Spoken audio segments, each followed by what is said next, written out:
പൊയ്യ ഗ്രാമപഞ്ചായത്തിലെ അഴിമതി ഭരണത്തിനും വികസന മുരടിപ്പിനുമെതിരെ LDF പൊയ്യ പഞ്ചായത്ത് കമ്മിറ്റി ജനകീയ കുറ്റപത്ര സമർപ്പണവും പൊതുസമ്മേളനവും സംഘടിപ്പിച്ചു.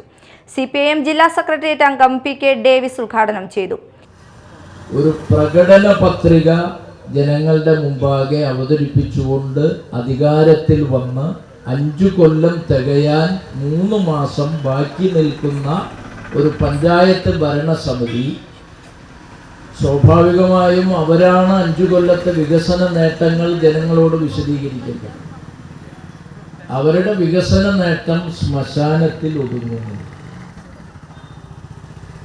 ഇന്നലെ നടന്ന ഒരു പരിപാടിയോടുകൂടി ശ്മശാനത്തിൽ അവസാനിക്കുകയാണ് പൊയ്യ ഗ്രാമപഞ്ചായത്തിൻ്റെ കോൺഗ്രസ് നയിക്കുന്ന ഭരണസമിതിയുടെ വികസന നേട്ടം. കുറ്റപത്രം പോലീസ് ഭാഷയാണ്.